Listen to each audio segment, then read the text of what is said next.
বিচার আচার করতে করতে ক্ষেত গুলার কি অবস্থা হয়েছে, ক্ষেত গুলো দেহের বাইতে আছে না।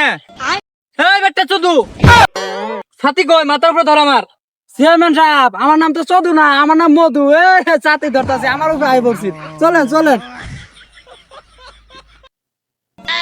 চেয়ারম্যান সাহেব, আপনার এই ক্ষেতটা কিন্তু ভালো হয়েছে। এই বেটা চুদু কার এত বড় সাহস আমার ক্ষেতের পানি আরেক ক্ষেত যা।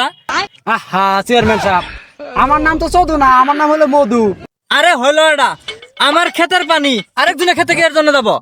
আরে চেয়ারম্যান সাহেব, আপনার ক্ষেত হলে উঁচা মদে, মানুষের ক্ষেত হলে নামা মদে, আনের ক্ষেতের পানি ওর ক্ষেতে যাইতেই পারে। ওই বেটা চুদু কার ক্ষেত ধরি নিয়া আমার সামনে বিচার করমু। চেয়ারম্যান সাহেব, দূরে নেওয়া ঠিক আছে, কিন্তু ওই যে আনে যার বাড়ি দিব তিনি যাতায়াত করে ওর খেতি করে। এই তাহলে যাস না একজনের ক্ষেতের পানি আরেকজনের ক্ষেতে যাইতেই পারে, তাই বলি কি এর বিচার করা লাগবো। কি কোন চেয়ারম্যান সাহেব, এক মুহে দুই কথা। আরে বুঝোস না কে, ওর জমি দিয়ে আমার প্রতিদিন যাতায়াত করা লাগে, আজকে ওর বিচার করমু, কালকে যদি আমাকে ওই যাইতে না দে।